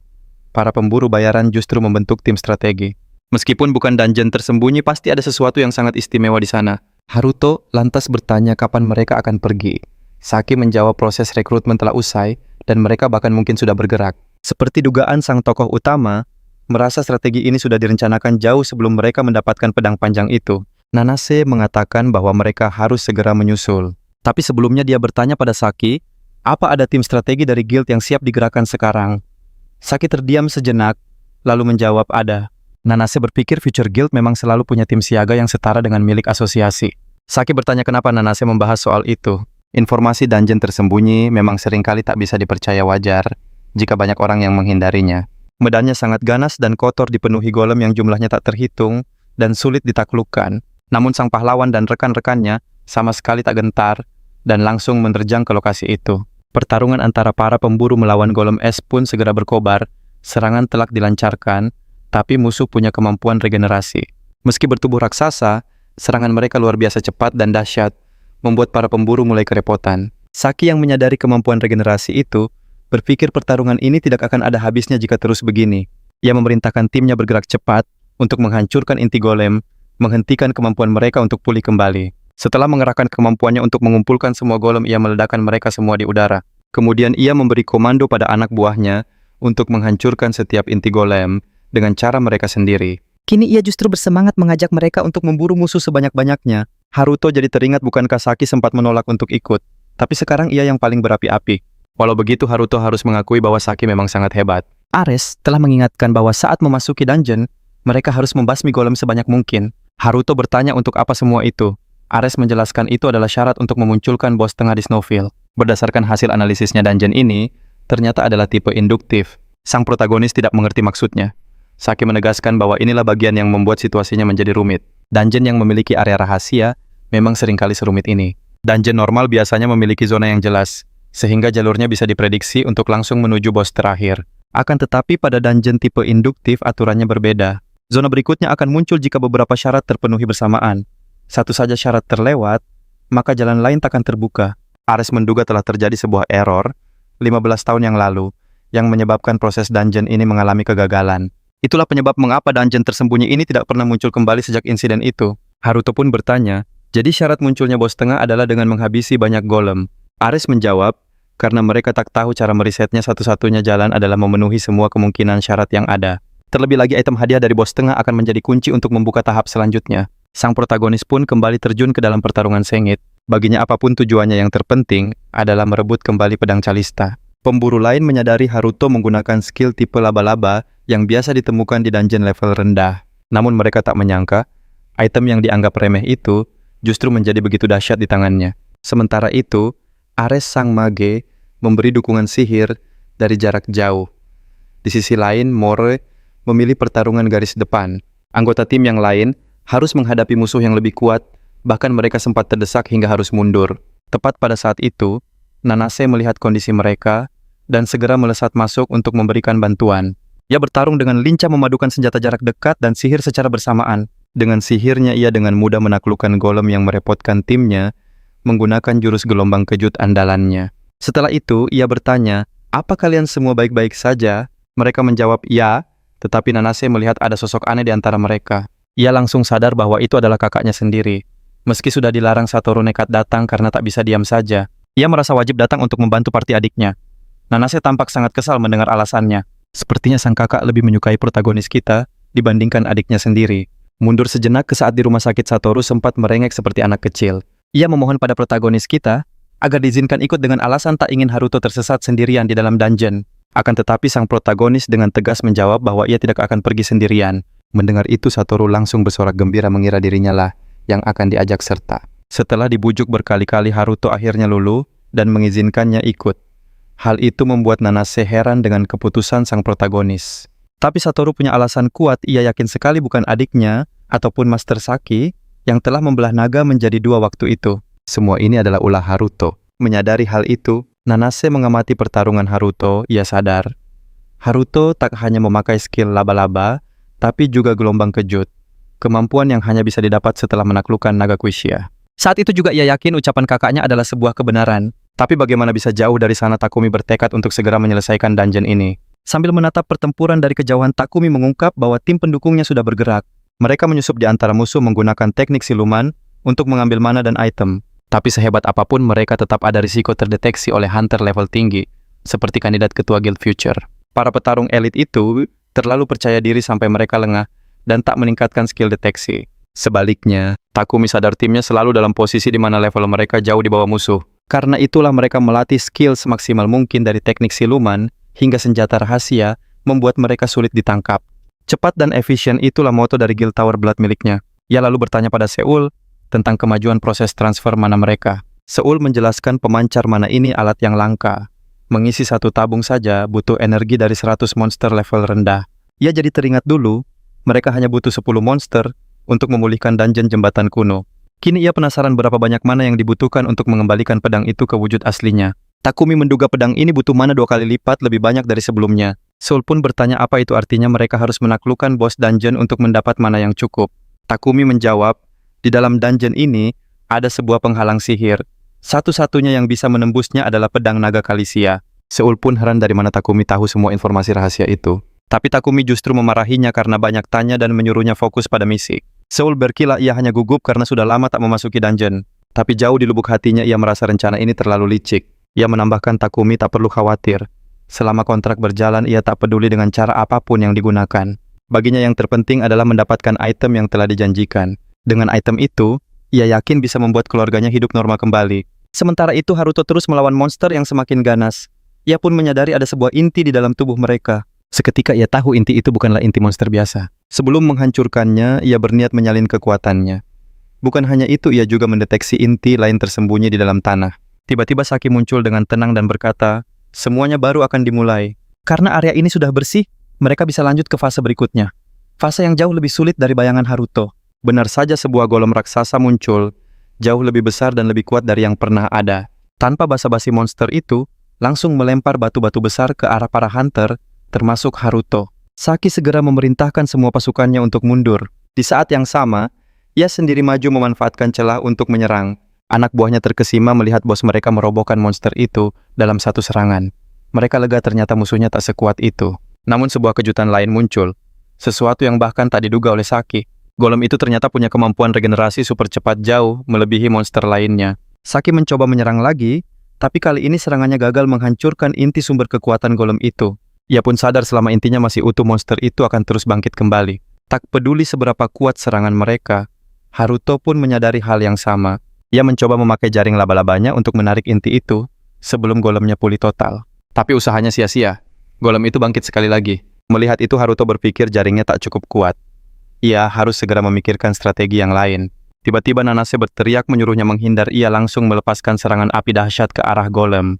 Namun setelah serangan itu mendarat, Nanase sadar serbuan langsung tak akan mempan. Dia mengusulkan agar mereka menyerang bersamaan. Namun Saki tampak jengkel karena diperintah oleh Nana. Saki tahu, jika salah langkah mereka bisa-bisa harus melelehkan semua reruntuhan di tempat itu. Menyadari situasi yang genting, sang pahlawan segera memikirkan strategi baru. Ares pernah bilang penaklukan tersulit kali ini adalah Shift Golem, sang bos perantara. Inilah bahaya terbesar dungeon induktif. Zona baru akan terbuka jika syaratnya terpenuhi. Zona baru terbentuk sesuai zona sebelumnya, dan inti Golem Shift pun mulai menampakkan diri. Saki berkata artinya mereka harus bersusah payah melawan sisa kekuatan golem itu. Biasanya pertarungan semacam ini berakhir dengan kelelahan mental atau bahkan kehancuran total. Di dungeon biasa musuh ini sudah selevel dengan bos terakhir. Hanya ada dua cara mengalahkannya. Nanase berkata hancurkan intinya atau lelehkan batu pelindungnya. Itulah yang sedang Nanase coba. Namun musuh ini tak mudah untuk ditaklukkan. Saat Nanase berbalik, sebuah serangan mendadak dari golem hampir mengenainya. Untungnya ia berhasil membalasnya tepat pada waktunya. Sementara itu, sang pahlawan berpikir, jika ia memakai kekuatan pedangnya Ares, pasti akan tahu. Dalam kondisi saat ini menghancurkan inti golem terasa mustahil. Namun ia teringat kekuatan hadiahnya cakar raja beruang. Mungkin inilah saat yang tepat untuk memakainya. Ia pun meniru kemampuan cakar itu, lalu menerjang ke arah musuh dengan sekuat tenaga. Di sisi lain, Nanase masih berusaha menahan pergerakan sang golem batu. Mor yang menyaksikannya tak percaya golem itu masih sanggup berdiri. Dalam hati Ares berpikir, meski Hellfire hebat, serangan itu sangat boros mana. Golem itu hendak beregenerasi, namun Nanase kembali menyerang untuk menghentikannya. Tapi serangannya melemah karena mana menipis. Tiba-tiba Haruto muncul dan menjerat golem dengan jaringnya. Nanase lega melihat bantuan Haruto. Tidak seperti Saki yang hanya terdiam mematung melihat aksi pahlawan kita. Haruto langsung membuyarkan lamunan Saki, menyuruhnya untuk ikut menyerang, jangan hanya diam. Aku punya rencana menghentikan inti golem itu, ucap Haruto pada Saki. Tapi waktu mereka tidak banyak. Mereka harus segera bergerak sekarang juga. Meski enggan diperintah, Saki setuju karena sadar mereka tak boleh gagal. Ia memanfaatkan celah saat golem melemah dan melancarkan serangan pamungkas. Benar saja, inti golem itu langsung terpental keluar dari tubuh batunya. Tanpa membuang waktu, sang pahlawan langsung membungkus inti itu dengan jaring laba-laba. Ini mencegahnya memakai batu sekitar untuk kembali membentuk tubuhnya. Menyadari rencananya sukses, Haruto lega. Seharusnya dari awal ia langsung mengincar intinya. Melihat kesuksesan itu, Saki hanya tertegun. Ia tak mengerti bagaimana semua ini bisa terjadi. Nanase berpikir walau level Haruto naik, tetap butuh kekuatan dahsyat untuk melakukan itu. Tapi ia teringat saat melawan bos laba-laba, atau Kesia Haruto selalu muncul di saat genting. Ares berkomentar, menggunakan cakar raja beruang adalah langkah yang sangat khas pahlawan kita. Bahkan rekan-rekan satu timnya sendiri ikut terkejut dengan apa yang barusan terjadi.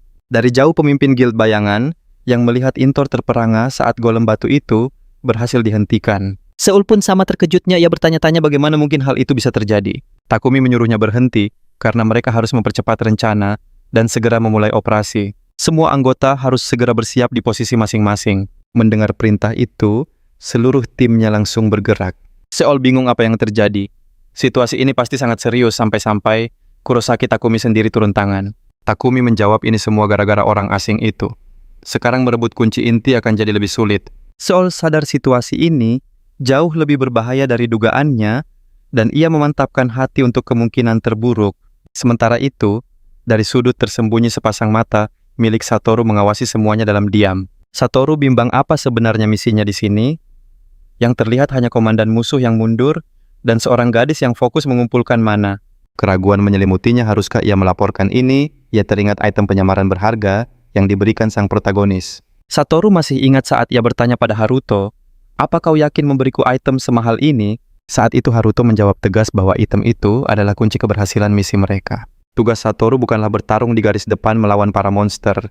Perintahnya jelas, gunakan item itu, temukan dungeon tersembunyi dan segera laporkan lokasinya. Maka Satoru pun bergerak sesuai perintah meninggalkan saudarinya, dan yang lain menanggung beban pertempuran yang lebih berat. Kembali pada Haruto, ia menatap inti di tangannya, lalu bertanya, "Apa aku harus menghancurkannya sekarang?" Saki dan Nanase serempak mengangguk. "Tentu saja kaulah yang berhasil mendapatkannya. Jadi kaulah yang paling berhak." Haruto tertegun baru kali ini. Ia merasa begitu dihargai oleh rekan-rekannya. Namun data inti itu sudah ia salin. Tanpa ragu inilah saatnya untuk menghancurkannya. Dan benar saja, sebuah kunci dungeon yang berkilau muncul di tangannya. Mo takjub melihat benda itu. Ia lalu menoleh pada Ares. "Bagaimana perasaanmu? Selangkah lebih dekat dengan ibumu." Ares menjawab dingin, "Ini baru permulaan." Sementara itu, Haruto diam-diam memeriksa jendela statusnya. Dengan peningkatan level pedangnya, mungkinkah kini levelnya mencapai 285? Artinya, ia hanya selangkah lagi dari level 300 hari, di mana ia akan bersinar sendiri terasa semakin dekat. Tapi euforia itu hancur dalam sekejap.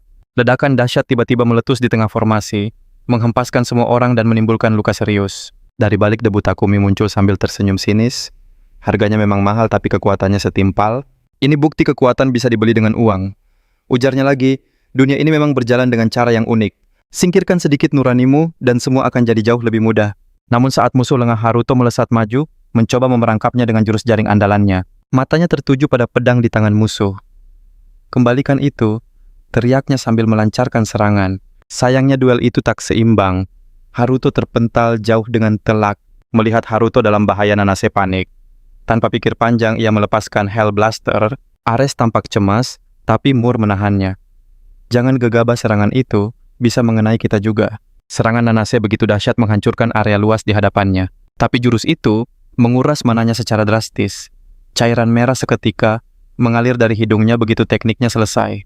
Aku butuh penyembuh." Rintihnya panik. Ares segera menghampiri. "Jangan gunakan manamu lagi." Ares menjelaskan ledakan tadi sepertinya melepaskan gas yang menghalangi pemulihan mana. Itu adalah taktik licik yang sering dipakai untuk menyudutkan para hunter level tinggi. Nanase tak percaya.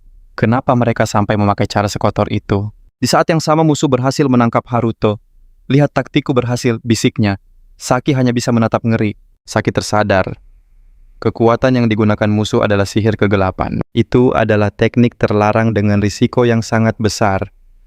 Bagaimana bisa orang ini menguasainya? Kini tatapan Takumi tertuju pada satu benda. Ia merebut kunci dungeon dari tangan Haruto. "Misi selesai," ucapnya dengan nada penuh kemenangan. Tapi masih ada satu urusan yang tertinggal. Ia tak bisa membiarkan Haruto keluar dari sini hidup-hidup. Perasaan yang sama, "Katai Yama," balas Haruto lirik. Takumi terperangah, ternyata lawannya masih punya kesadaran. Haruto menyeringai, "Untungnya kau sama liciknya dengan pencuri pedang itu. Jadi aku tak perlu ragu lagi." Seketika Haruto mengaktifkan kombinasi kekuatan kemampuan laba-laba dan tenaga beruang menyatu.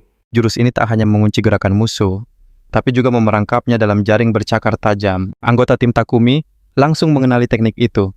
Itu jurus yang sama saat melawan inti golem. Haruto memperingatkan menyentuh pedang itu adalah sebuah kesalahan. Namun sesaat kemudian ia terperangah. Jaring buatannya hancur, dan musuh yang lolos tiba-tiba muncul di belakangnya. Ia mengaku ini pertama kalinya ia menyaksikan teknik semacam itu. Andai tak ada bayangan di sekitar, nasibnya pasti sudah berakhir. Tapi menurutnya kemampuan itu masih terlalu lemah. Ia pun bertanya, kenapa para pemburu hebat yang tumbang selalu menatap penuh sesal di akhir hayat mereka? Sang protagonis balik bertanya, "Apa kau tahu siapa aku ini?" Haruto berkata, "Orang-orang menjulukinya penampung mana." Ia mendukung rekan-rekannya dengan membagi mana miliknya. Ini adalah kali pertama dia mencobanya dari jarak sejauh ini, dan ternyata berhasil. Takumi tak mengerti maksud sang protagonis. Tapi ia yakin inilah akhir dari perjalanannya. Belum sempat menyerang Saki, tiba-tiba muncul dan mengaku tak tahu apa yang sedang terjadi. Akan tetapi tubuhnya kini berlimpah mana, dan ia akan melenyapkan Guild Menara Darah saat itu juga. Melihat Saki melancarkan Dark Lightning pemimpin Guild itu, sadar serangannya adalah tandingan mutlak bagi Shadow Shift-nya, dan ia tak bisa menghindar. Seketika ia memerintahkan Siol untuk segera membalikan keadaan. Meski dari kejauhan Siol menerima perintah itu, dan langsung menyalurkan mana yang terkumpul untuk aksi berikutnya. Dengan kekuatannya, ia mulai memulihkan ruang bawah tanah beserta para golem kembali ke kondisi semula. Menyaksikan pemandangan itu, Nanase dan yang lainnya benar-benar terkejut. Mereka sadar dungeon itu sedang dipulihkan, dan semua musuh yang telah tumbang bangkit sekali lagi. Tak lama seekor golem batu menerjang. Untungnya Saki sigap melindungi diri dengan perisai sihir. Dia berpikir bahwa pertahanan seperti itu pasti menguras banyak sekali mana. Ia sadar harus melindungi semua orang dengan penghalangnya. Namun jika itu dilakukan, ia takkan bisa ikut bertarung. Meski begitu, ia tak bisa hanya diam dan harus segera mencari solusi. Di saat yang sama, Nanase sudah bergerak maju. Saki takjub Nanase bisa mengerahkan kekuatannya dan langsung bertanya bagaimana caranya. Nanase menjelaskan julukan protagonis sebagai penampung mana bukanlah tanpa alasan, karena ia bisa menyalurkan mana kepada rekan-rekannya. Saki terperangah, ia pikir hanya pemburu tipe sihir yang mampu melakukannya. Padahal Haruto bahkan bukan seorang pemburu tipe penyihir. Bagi pemburu tingkat tinggi sepertinya, dan Nanase aktivasi skill saja, sudah menguras mana yang luar biasa. Namun Haruto tak hanya membaginya pada mereka, tapi juga pada semua orang di sekitarnya. Dalam sekejap Saki melihat potensi besarnya, dan berpikir untuk merekrut sang protagonis ke dalam guildnya. Di sisi lain, Nanase yakin bahwa runtuhnya dungeon di Jembatan Pelangi adalah ulah Guild Menara Darah.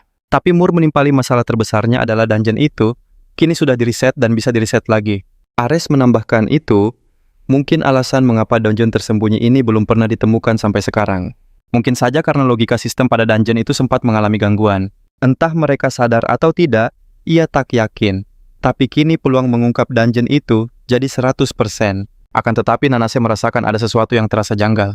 Ia menyadari jumlah golem yang bangkit kembali sekarang jauh lebih sedikit dari sebelumnya. Saki menduga bagian golem yang hancur tak bisa dipulihkan. Tetap saja mereka harus bergegas mengejar kelompok Menara Darah.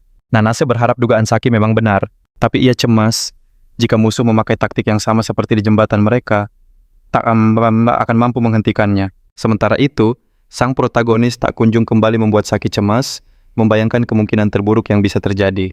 Di tempat lain, Haruto kini sedang berlindung di balik jaring-jaring buatannya. Ia menggunakan kesempatan itu untuk mengatur napas pertarungan tadi, benar-benar menguras tenaganya. Namun Takumi tak memberinya waktu istirahat. Ia langsung menyerang lagi, tetapi Haruto berhasil menangkisnya. Lawannya heran bagaimana bisa seorang pemburu level rendah bertarung sekuat itu. Haruto menjawab tenang bahwa justru pemburu level rendahlah yang akan menghancurkan seluruh rencana mereka. Ia pun segera memakai jaringnya untuk memerangkap tangan kanan sang lawan. Tapi Takumi masih punya satu tangan bebas. Ia bersumpah akan melenyapkan kemampuan jaring Haruto selamanya. Dengan pedangnya ia menyulut api. Serangan itu sekaligus membebaskannya dari jeratan jaring. Haruto sigap menggunakan jaring lain sebagai perisai menahan amukan api itu. Ia sadar betapa dahsyatnya pedang itu. Tapi di sisi lain, Haruto merasa kekuatan sejati pedang itu kini telah bangkit. Pikirannya dipenuhi tanya, kenapa lawannya tahu begitu banyak tentang senjata itu? Haruto pun mengambil keputusan. Jika ia bisa menangkapnya, semua informasi akan terungkap. Namun di saat yang sama lawannya lenyap dari pandangan. Haruto tertegun sama sekali tak bisa melacak keberadaannya. Sementara itu, di markas Asosiasi Hunter Jepang FUA, menenangkan Hinoda. Ia yakin Saki yang di garis depan bisa mengatasi keadaan. Tapi Shinoda tidak setuju. Keterlibatan Guild Blood Tower adalah masalah besar, apalagi mereka buta informasi soal musuh. Takuchi ikut angkat bicara. Jika musuh menyerang Hunter tingkat tinggi pun bisa jadi korban, dan kita takkan bisa mengumpulkan data apapun. Tapi ia mengungkap jika Guild Midas miliknya telah menemukan alasan di balik keberanian musuh. Semua ini karena keterlibatan Guild Hunter Global, Starfield. Informasi itu mengejutkan Fua. Shoda pun tak kalah kagetnya. Ia heran mengapa guild raksasa seperti Starfield mau terlibat dengan guild kecil tak dikenal di Jepang. Takuchi menjelaskan bahwa dungeon ini meski terlihat biasa sekarang, dulunya adalah dungeon yang runtuh saat bencana besar 15 tahun lalu. Sebuah insiden yang tak terlupakan. Pasukan golem yang muncul saat itu lebih mengerikan dari iblis neraka sekalipun. Penyihir terkuat dunia termasuk Harukani Shiihira dari Jepang adalah sosok yang menyegel dungeon gunung salju itu. Shoda mengangguk setuju. Tanpa pengorbanan Haruka kala itu, mereka semua pasti sudah musnah. Takuchi menambahkan jantung golem raksasa yang tersegel di sana masih jadi incaran banyak pihak. Kedua kubu itu rela melakukan apa saja demi tujuan masing-masing. Maka tak heran jika mereka bekerja sama untuk menaklukkan dungeon gunung itu. Ia lalu bertanya apakah Arishu itu putri Haruka. Shoda membenarkan lalu bertanya balik. Selain mengambil pedang, apa mereka juga menyelidiki kepergian Haruka? Takeuchi menjawab tidak. Sebab status Nishara sebagai hunter belum pernah dinyatakan gugur secara resmi. Kenyataan ini mengejutkan Shinoda. Ia kira semua hunter yang hilang di dungeon itu dianggap telah tiada meski jasadnya tak ditemukan. Takeuchi mengungkap fakta lain. 5 tahun lalu, seseorang berhasil keluar dan mengaku melihat Nishara masih hidup. Fua bertanya dengan ekspresi tak percaya. Jadi maksudmu, setelah 15 tahun Nishara masih hidup? Takeuchi menjelaskan walau sebagian informasi ditutupi oleh pihak Starfield, ada beberapa detail yang bocor. Fakta itu menyisakan misteri besar dan dungeon itu masih jadi pusat perhatian. Tiba-tiba seorang staf masuk ke ruangan. Ia membawa berita mendesak. Ada apa sampai kau berani menginterupsi rapat ini? Tanya Fua serius. Staf itu langsung menyalakan televisi. Sebuah berita darurat muncul melaporkan sebuah daun baru saja runtuh. Bukan cuma runtuh, tapi dampaknya meluluh lantakan pusat kota, menciptakan kekacauan total. Takeuchi langsung sadar, musuh yang menyerang kota adalah golem es. Ini jelas bukan kebetulan. Apa yang sebenarnya terjadi? Sementara itu, Takumi sedang memimpin timnya ke lokasi berbeda. Seolah cemas melihat ekspresi Takumi yang aneh. Ia bertanya apa ada masalah dengan rencana mereka. Ia tak pernah melihat Takumi secemas itu. Tapi, Takumi hanya menjawab dingin menyuruhnya fokus menjaga diri. Setelah perjalanan panjang, mereka akhirnya tiba di mulut gua, lokasi dungeon golem gunung salju. Seolah tampak lega yakin mereka selangkah lagi mendapatkan jantung golem raksasa. Satoru dalam wujud tak terlihat terus mengikuti mereka, hingga ia sadar di depannya ada sebuah dungeon tersembunyi. Salah satu anak buah Takumi pun melangkah maju mencoba memasuki dungeon itu. Tapi sebuah aura ganjil mendadak terasa, ia lekas memperingatkan tuannya. Takumi menduga itu adalah sebuah penghalang. Starfield itu guild kelas internasional. Info dari mereka sudah pasti sangat bisa diandalkan. Benda di hadapannya adalah artefak yang sama yang disegel 15 tahun silam oleh penyihir agung Nisara Haruka, sang pemburu terkuat. Inti dari golem raksasa itu tersembunyi di dalam sebuah dungeon rahasia. Takumi memberi perintah pada seolah untuk bersiap menembus penghalang itu dan selalu waspada. Ia juga meminta seolah mengubah pedang panjang itu ke wujud aslinya. Akan tetapi di saat yang sama Takumi merasakan ada penyusup yang mengamati mereka. Sontak seolah pun terperanjat. Namun Takumi dengan santai berujar hanya orang gegabah yang berani menyusup ke wilayah Guild Blood Tower secara sembunyi-sembunyi. Satoru langsung sadar dirinya dalam bahaya besar. Tanpa basa-basi, Takumi segera melancarkan serangan kilat.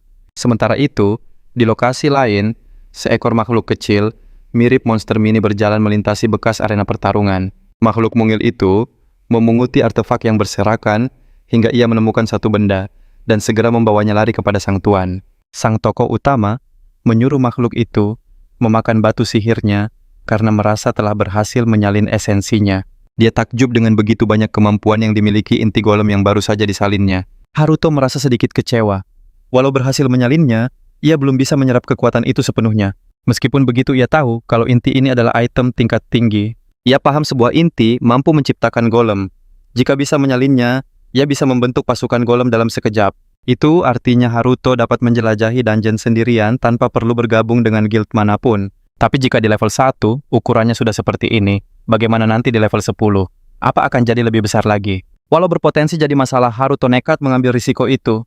Tapi tiba-tiba golem kecilnya berlari menjauh membuat Haruto kaget. Rupanya ia merasakan kehadiran Satoru yang mendekat dan menganggapnya sebagai ancaman berbahaya. Maka ia mencoba menyerang Satoru sebelum orang itu mendekati Haruto. Akan tetapi Satoru sendiri ternyata sudah sangat ketakutan. Dia berlari dan memeluk Haruto berkata kalau dirinya hampir saja tiada. Setelah mengerti situasinya, Haruto meminta maaf. Ia tak menyangka Satoru akan begitu mudah ditemukan. Padahal kemampuan siluman tingkat tingginya seharusnya sudah lebih dari cukup untuk bersembunyi. Satoru menjelaskan ia sudah menjaga jarak aman.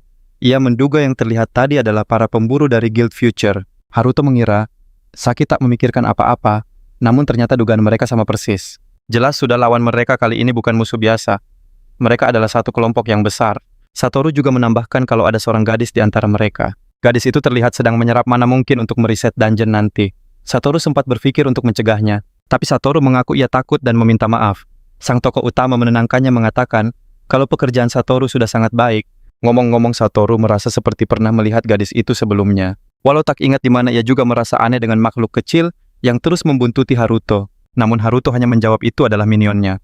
Melihat Haruto mampu mengendalikan familiar Satoru pun merasa kagum. Setibanya di jembatan, Satoru menunjuk kalau dungeon tersembunyi itu ada di ujung sana. Akan tetapi beberapa orang tampak mengawasi dari bayang-bayang. Mereka harus bergerak dengan sangat hati-hati. Haruto lalu meminta anak itu untuk kembali dan memanggil rekan mereka yang lain. Satoru cemas karena Haruto berniat masuk seorang diri. Tapi Haruto menenangkannya, ia akan meninggalkan golemnya untuk berjaga. Walaupun sebenarnya ragu, Satoru akhirnya setuju untuk menuruti perintah itu. Sebelum pergi, Haruto memberikan inti golem itu pada Satoru. Dia berkata, untuk sementara golem itu menjadi miliknya. Haruto menjelaskan golem itu bisa mengecoh lawan dan sangat kuat dalam bertarung, menjadikannya aset yang sangat berharga. Satoru lagi-lagi bertanya dalam hati apa dirinya pantas menerima benda yang begitu bernilai. Tanpa ia ketahui, Haruto memang selalu punya segalanya dalam jumlah berlimpah. Bagaimanapun, Satoru segera bergegas mencari yang lain. Ia berjanji akan kembali secepatnya. Haruto hanya berpikir betapa lugunya anak itu. Tapi kini, ia harus fokus pada hal yang lebih mendesak. Karena itu, ia memutuskan untuk menciptakan sebuah familiar baru. Ia sadar bisa menciptakan apapun dari imajinasinya selama mananya cukup. Maka ia pun membentuk golem burung yang terhubung penuh dengannya. Melalui mata sang burung, Haruto kini memiliki penglihatan dari atas. Di sanalah ia melihat gadis yang Satoru bicarakan. Apa yang ia lakukan dengan pedang panjang itu, di sisi lain, mengikuti arahan ketua guild, ia memfokuskan seluruh kekuatannya. Pedang itu pun kembali ke wujud aslinya. Seketika tubuhnya tumbang kelelahan. Proses itu benar-benar menghabiskan seluruh tenaganya. Takumi mendekati pedang itu. Saat tangannya menggenggam, ia akhirnya menemukan apa yang dicarinya. Haruto melihat semuanya dengan tatapan tak percaya. Ia tahu ini semua berkat gadis itu. Ternyata gadis itu punya kekuatan yang sama dengannya. Haruto berpikir mungkinkah kekuatannya juga bisa meniru skill orang lain. Ia harus menguji kemampuannya. Jika gagal, ia harus merekrut gadis itu sebagai aliansi. Sambil menggenggam pedang, Takumi yakin inilah saatnya menembus segel dungeon tersembunyi. Ia melangkah mendekati segel itu. Kekuatan dahsyat terpancar membuat semua orang merasakannya. Bahkan ia pun terpukau melihat bagaimana segel itu bereaksi. Takumi menjelaskan pemilik asli pedang ini adalah Frederick Hugh, suami dari Hunter Hihara yang hilang 15 tahun lalu di dungeon ini. Hishihara lalu menciptakan segel yang hanya bisa dibuka dengan pedang suaminya. Mustahil bagi orang lain untuk masuk. Tanpa informasi dari Starfield, mereka takkan bisa menembus segel ini. Hanya kunci ini satu-satunya cara. Segel ini telah berdiri selama 15 tahun. Diciptakan oleh penyihir agung, dialah Hunter dan pendekar pedang terhebat Frederick Hugh. Istrinya seorang penyihir hebat, Nishihara Haruka. Putra mereka adalah Ares. Tanpa buang waktu, pedang dimasukkan ke lubang kunci. Seluruh area bergetar menampakkan gerbang dungeon tersembunyi. Takumi sadar retakan itu ternyata tersembunyi di balik sebuah hologram. Dan kini setelah 15 tahun tempat itu akhirnya terbuka. Ia siap masuk untuk mencari jantung golem raksasa. Sang tokoh utama melihat semua itu dan berpikir haruskah ia menyusul mereka sekarang atau menunggu bantuan datang. Di tempat lain, jauh di Italia Selatan dalam dungeon S-Rank, seorang pria terbaring. Jika ia targetnya, ia meminta lawannya untuk menghabisi mereka semua bersama. Namun lawannya menyahut, jika kulakukan itu, ini akan jadi pembantaian massal. Tapi jika semua berakhir di dungeon ini, hanya akan dianggap sebagai kecelakaan. Setelah berkata begitu, sistem Hunter memberi notifikasi. Pengguna terakhir telah tiada kemampuan akan dialihkan ke pengguna berikutnya. Seketika sang Hunter mewarisi skill pria itu. Tanda muncul di lehernya menimbulkan rasa sakit yang hebat. Ia segera mengecek sistem. Kemampuan itu kini benar-benar jadi miliknya. Ia mengaktifkan skill baru menciptakan lubang besar di dungeon. Lalu seorang elf muncul berkata, transfer skillnya berhasil. Daripada menghabisi satu persatu kini, jangkauannya jadi jauh lebih luas. Sang Hunter menjelaskan untuk mengklaim skill terkutuk ini, ia harus melenyapkan targetnya. Yang menyebalkan, setelah mengklaim skill itu, tak ada peningkatan atau evolusi sama sekali. Wanita bernama Mittel itu menyela.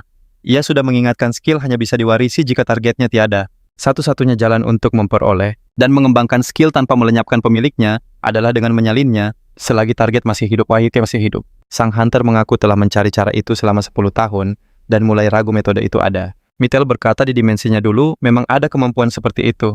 Mekanismenya sedikit berbeda dan mungkin kini ada di dunia ini mencari pewaris baru. Sang Hunter pun bertanya status misinya. Mittel menjawab dari info terbaru, Guild Menara Darah telah menembus segel Hunter Barat. Target mereka sangatlah penting. Sang elf meminta Hunter segera mendapatkan jantung golem raksasa sebelum keduluan. Kembali ke dungeon party, Saki akhirnya tiba di gerbang masuk. Saki berkata ia datang secepatnya tapi tak ada jejak siapapun di sana. Model, suasananya aneh, tak ada bekas pertempuran sedikit pun. Dia pun bergumam, apa mungkin musuh salah jalan? Sang jagoan kita menimpali, Kita baru saja masuk jalurnya pun lurus tanpa rintangan. Kita masih bisa mengejar mereka. Tiba-tiba Nanasa menyebut nama Starfields. Ia bingung. Kenapa guild terkuat di dunia mau bekerja sama dengan Menara Darah? Aris menduga semua ini pasti ada hubungannya dengan ibunya. Seketika sang protagonis sadar informasi dungeon ini ternyata sampai ke guild Menara Darah lebih dulu. Mungkinkah ini semua jebakan? Dia akhirnya mengerti kunci dari penyerbuan ini. Sepertinya bukanlah jantung golem itu. Saki tak sabar lagi. Ayo cepat bergerak. Jangan buang-buang waktu, desaknya. Ia berpikir jika Starfield ada di pihak musuh, wajar saja mereka memakai jurus bayangan. Tanpa ragu, ia memutuskan akan menangkap salah satu dari mereka untuk digali informasinya. Satoru juga ikut ditemani golem mungilnya. Saki yang penasaran pun bertanya, Satoru, bagaimana kau bisa punya rekan sekecil itu? Satoru tersenyum dan menjawab, ini hadiah dari Haruto. Saki terperangah. Golem ini memang kecil, tapi itu berarti Haruto berhasil menaklukkan golem salju sendirian. Giliran Nanase yang bertanya penasaran kenapa Haruto memberikan benda berharga itu pada Satoru. Tapi tiba-tiba Satoru salah melangkah, dan sebuah perangkap langsung aktif di bawah kakinya. Celakanya Saki dan si golem kecil juga ada di area jebakan itu. Sesaat kemudian ketiganya lenyap. Mereka terhisap ke dalam lingkaran sihir, membuat sang protagonis panik bukan main.